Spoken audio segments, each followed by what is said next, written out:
তো আমরা এখন কেয়ারপুরাম পার করছি। কেয়ারপুরাম স্টেশন, যারা ব্যাঙ্গালোর এসেছে তারা জানবে যে কেয়ারপুরাম স্টেশন কোনটা। এখন সময় হচ্ছে 1টা 1। ব্যাঙ্গালোরে অতিরিক্ত ট্রাফিকের জন্য আরও সময় লেগে গেল। ব্যাঙ্গালোর মানে ট্রাফিক তো বটেই। এবার খাওয়া দাওয়া ডিনার সেরে নেওয়া হয়ে গেছে, এখান থেকে আর বেশি রাস্তা নেই। এবার সবাই ব্লগ করো না। তো আমরা এবার কেয়ারপুরামে ফ্লাইওভার ধরে নিয়েছি, এখান থেকে মেন হাইওয়ে। এখান থেকে বেশি সময় লাগার কথা নয়। আমরা NH-16কে টাচ করার জন্য ভিয়া তিরুপতি এক্সপ্রেসওয়ে ধরে বেরিয়ে চলে যাব।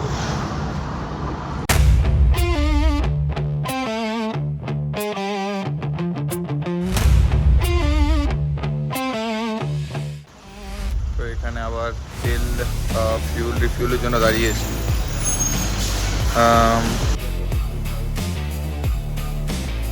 অলরেডি আমরা বেরিয়ে চলে এসেছি, অনেকটাই নন্দী হিলসের রাস্তাটা পেরিয়ে গেছি। 1663 টাকা।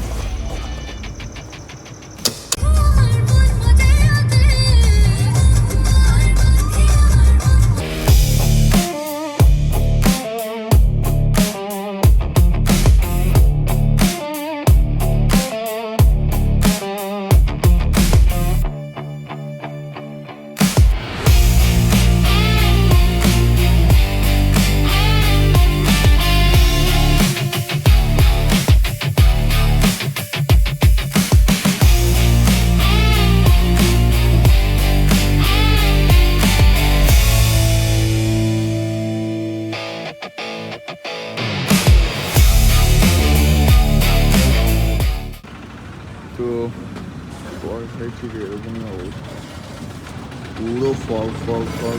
ওখানে দাঁড়িয়ে প্রায় 1.5 ঘন্টা ঘুমিয়ে নিলাম, আবার গাড়ি ছাড়া যাবে।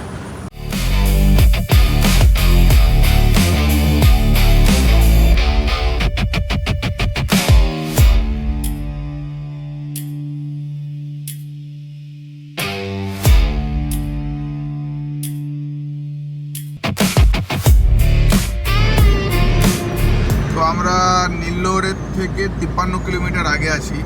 এখান থেকে নীললোর আর মাত্র 53 কিলোমিটার। আমাদের মানে হঠাৎ করে বড় ব্লগ, আর আমাদের যেখানে কোনো প্ল্যানই ছিল না আমার মামুর। হ্যাঁ, এমন কোনো সময় নেই যে শ্যুট করছে না। ইভেন আমিও এতটা শ্যুট করিনি যতটা মামু শ্যুট করছে। মানে বেচারার ঘুম পাচ্ছে, ও তখনও ফোনটাকে নিয়ে বসে আছে।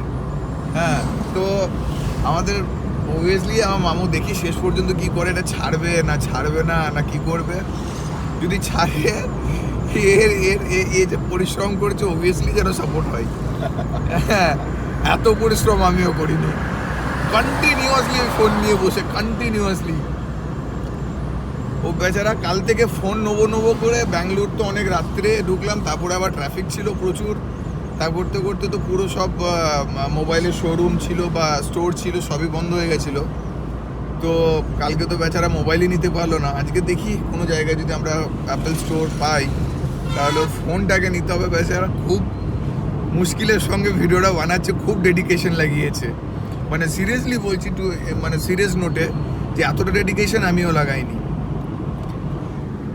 আপনি কিছু বলতে চান পাবলিকদেরকে? না না, আমি কিছু বলবো না, এটা একটা স্মৃতি হিসাবে রেখে দিতে চাই। আচ্ছা, আর এখনো পর্যন্ত যে কেরালা থেকে আমরা প্রায় আন্ধ্রা নীললোর ঢুকে গেছি, এখনো পর্যন্ত অভিজ্ঞতা কিরকম মামু তোমার? খুব সুন্দর লাগছে এটা। কোন রকম ক্লান্ত? না না না, এখনো ক্লান্ত কিছু না। খুশির মধ্যে যাচ্ছি, তো বাড়ি যাচ্ছি। আচ্ছা, এরকম সুন্দর সুন্দর জায়গা, আচ্ছা, মানে অনুভব করতে করতে যাচ্ছি, দেখতে দেখতে যাচ্ছি। এর থেকে ভালো কি হতে পারে? এটা দেখুন সামনে ভিউ। যাই হোক, খুব কনভিন্স করে মামুকে আনা হয়েছে এবারে। এদিকে বেশ লোকেশনটা সত্যি খুব সুন্দর।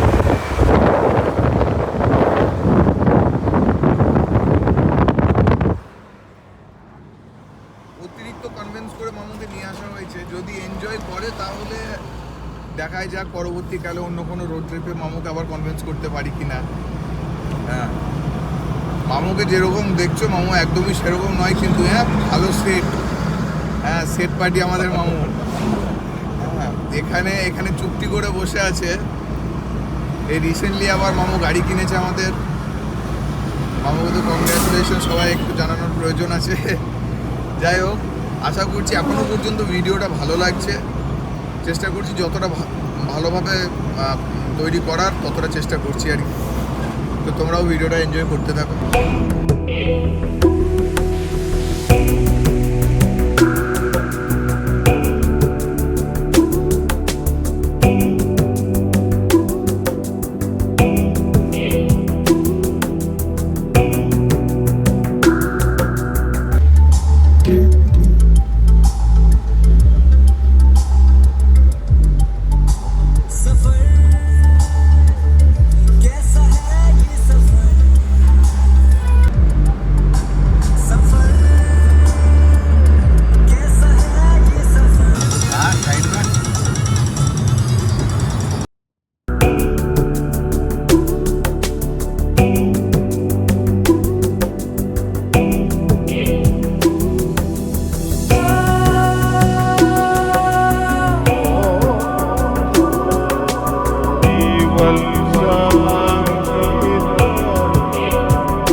আম নেওয়ার জন্য দাঁড়ানো হলো।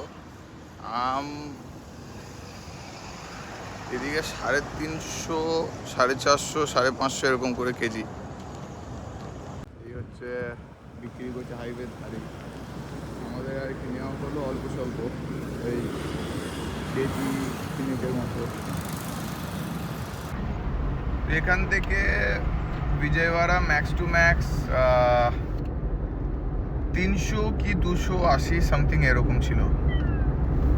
তো আর বেশি দূরে নয় বিজয়ওয়াড়া, তবে বিজয়ওয়াড়াটা আমি চাইছি একটু লেট করি পার করতে, কারণ বিজয়ওয়াড়ার পুরো সিটির ভিতর দিয়ে গেছে মেন ন্যাশনাল হাইওয়ে, আর ওটাতেই অতিরিক্ত পরিমাণে ট্রাফিকটা আটকে যায় আর প্রচুর টাইম খেয়ে নেয়। তো দেখাই যাক কতটা কি সময়ের মধ্যে আমরা পৌঁছাতে পারি। বাকি ভিউগুলো খুবই সুন্দর। আন্ধ্রাতে এসে একটু গরম করছে, তো জ্যাকেট ট্যাকেট সবই খুলে দিয়েছি, জাস্ট একটা ব্যাগি টি শার্ট পরে বসে আছি। মামুর ফোনের স্টোরেজ ফুল হয়ে যাওয়ার পরে কিছু বলতে চাইছেন? না না না, আমি এখন ওয়াইজাকে নেবো, তো ফোন নেওয়া হবে যদি ফোন 70 নেবো, ওখানে বাকি ভিডিওটা করে নেবো। আচ্ছা, ভিডিও আমি করবো, ভিডিও তুমি ভিডিও বন্ধ যেন না হয়। আচ্ছা বেশ, ঠিক আছে। এই হচ্ছে ভিউ।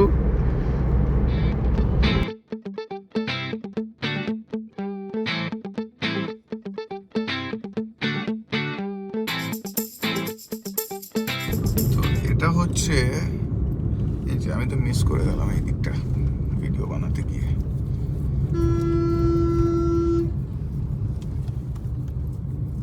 তো এর উপরটা হচ্ছে অ্যাকচুয়ালি রেস্টুরেন্ট, আর নিচেটা টোল, মানে একটু জাস্ট ভালো সুন্দর মতো বেশ করেছে। Sky view. এখানে দাঁড়ানোর কথা তো ছিল, কিন্তু খাওয়া দাওয়া হয়ে গেছে, আবার এরপরে আর করে কি করব। ম্যানুয়াল গাড়ি, এক হাতে গিয়ার, এক হাতে স্টিয়ারিং, আর এই হাতে ফোন। যাই হোক, তো মোটামুটি এই একটা বেশ জায়গা, বেশ একটা বেশ সুন্দর কনসেপ্ট কিন্তু, না যে নিচেটা বেশ টোল, উপরটা রেস্টুরেন্ট। কোনো সময় হয়তো দেখা গেল যে খুব একটা রেস্টুরেন্ট নেই, যেমন আন্ধ্রাতে মোস্টলি ফাঁকাই। তো অনেক ক্ষেত্রে কি হয় যে আমরা রেস্টুরেন্ট খুঁজি, যে হ্যাঁ রেস্টুরেন্ট একটা দরকার, কিছু খাওয়া দাওয়া করতে হবে, বা হয়তো আমরা পাচ্ছি সেরকম ভালো, হয়তো পাচ্ছি না। তো সেরকম ক্ষেত্রে না, যে একটুকু অনেক ক্ষেত্রে কি হয় যে আমরা ঠিক জায়গাতে মানে ভিজুয়ালিটির জন্য যখন গাড়ি চালানো হয় দেখতে পাওয়া যায় না যে এই জায়গাটা এটা আছে বা নেই, পেরিয়ে যাওয়া হয়। তারপরে হয়তো ভালো কোনো একটা জায়গা রেস্টুরেন্ট পাওয়া যায় না, কোয়ালিটি দেখে ভিতরে যেতেও ইচ্ছে করে না। তো সেই সব ক্ষেত্রে এই জিনিসটা বেশ ভালো। এদিকে যদি আসা হয় তাহলে ট্রাই করতে পারেন। আর এদিকে তো এমনিতেই পুরো ফাঁকা, সেরকম কিছুই নেই। এই হচ্ছে সব দৃশ্য। এবার ফাঁকা হাইওয়ে আমি আর কি দেখাবো, তো সেই কারণে খুব একটা বেশি শ্যুট করছি না। মামুর এবার ঘুম পেয়ে গেছে, ঘুমাক, আমার তো এখন ননস্টপ আমি যাব। আর চেষ্টা করছি আজকে রাত্রের মধ্যে বিশাখাপট্টনম ঢুকে যাওয়ার, সে ঢুকেও যাবো আশা করছি ইনশাআল্লাহ। ঠিক আছে, তাহলে গাড়ি ছাড়া চলুন, ভালো যাবে।